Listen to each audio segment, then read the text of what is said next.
have to thank Glenda, and I hope she won't think that I'm turning down her appreciation.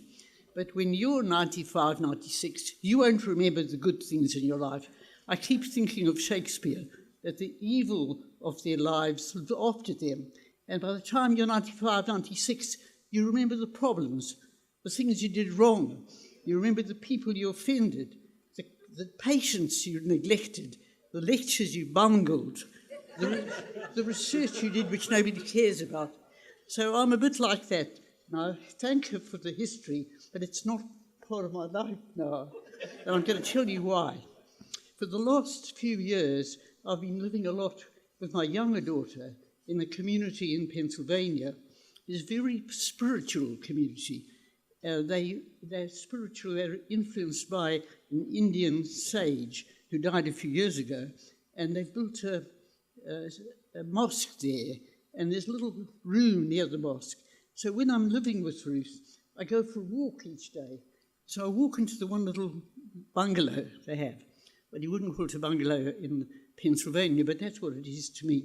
So it's full of all the writings of the sage. And he spoke in Tamil, and the people who listened to him were translated it into English, and then it was typed up, and now it's all the little books around tell you of his philosophy. So, you know, you do too. When I look at this philosophy, I see if it relates to my philosophy or anybody else's. I often find analogues. But recently, about 2 months ago, they put a new one up. And I'll tell you exactly what the new one says. Here, try this one yourself. Dispel the poverty of the mind. Dispel the poverty of the mind with the wisdom of the heart. I'm going to give you that at the end. You have to remember it. But what is the poverty of the mind? To me, the mind is the intellect, and the intellect is wonderful. It's the research. It's what we're all living on. Why must we dispel it? I asked a few people that I often meet people having tea there. I asked them, no one really had a good explanation. And to me, the mind and the wisdom of the heart are so closely connected. Why must I kick the one out and concentrate on the other? So as a social medic all my life, and I've been talking to the Tolmans and other social medics, you don't dissociate those things, you put them together. So I went back to my South African experience. I went back as far as about the 1980s and 90s, and I was at a meeting just before the 2000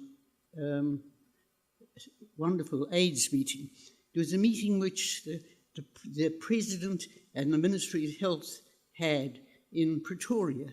For some reason, I was invited to this meeting. We had researchers from all over, including ones who I regard as gooks, or whatever the rude word is, from Australia.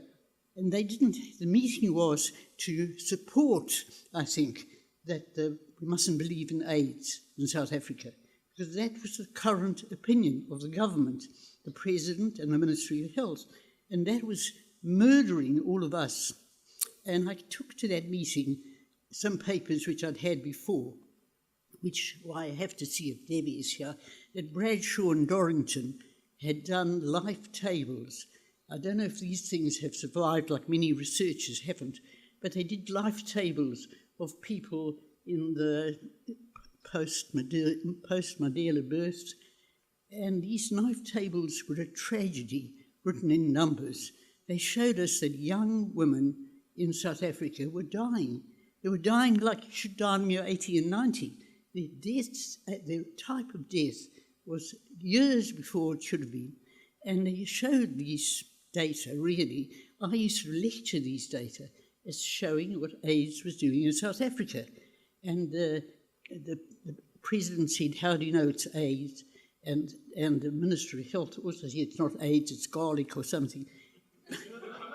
And they did show that many of the deaths, of course it doesn't say AIDS in the death certificate, but they knew many of them had died of pneumonia, and any of us who were anywhere around knew the deaths that were taking place, and the tombs and the burials, and Carratia was weeping because she couldn't get treatment for her patients because it wasn't allowed. And then came the 2000 International AIDS meeting, organised, if I remember, by Slim and by Jerry Kovadia, Slim Kariman. And this meeting had carefully arranged that there was going to be quite a lot about HIV, and there were meetings beforehand to try and get the government to see the problem internationally. And we had a child, I think he was 11, and Causey Johnson.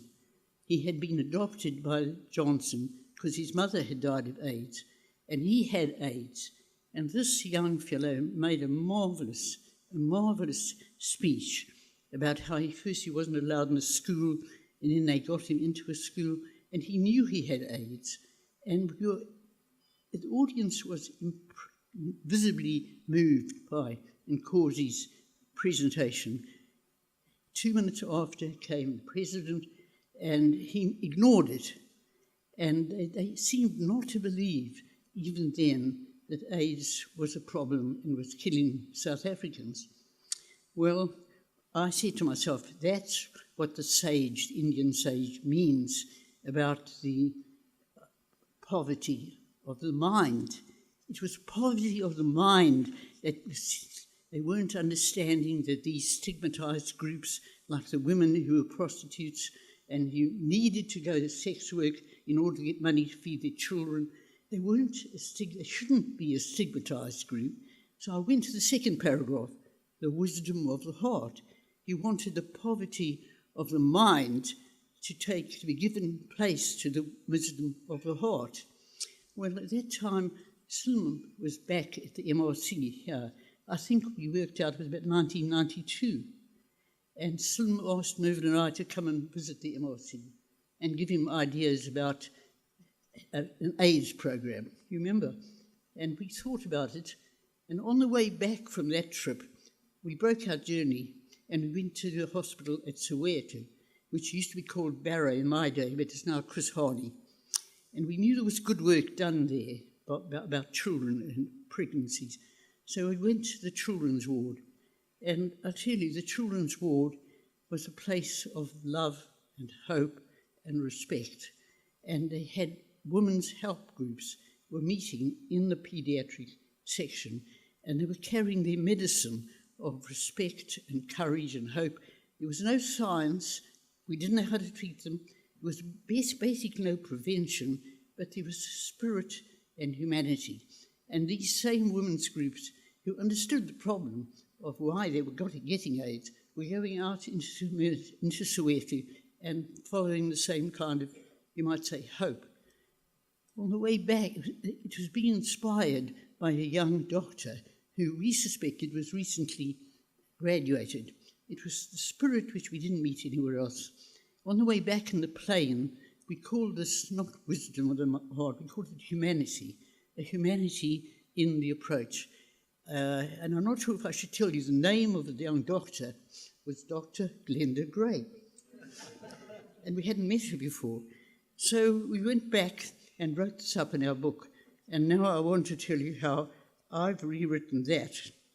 I've rewritten, it's my last page, I want to get the words right. I want to say this back to the sage. Don't dispel the poverty of the mind, but protect forcefully the integrity of the mind and nurture carefully the humanity of the heart. Thank you, Glenda.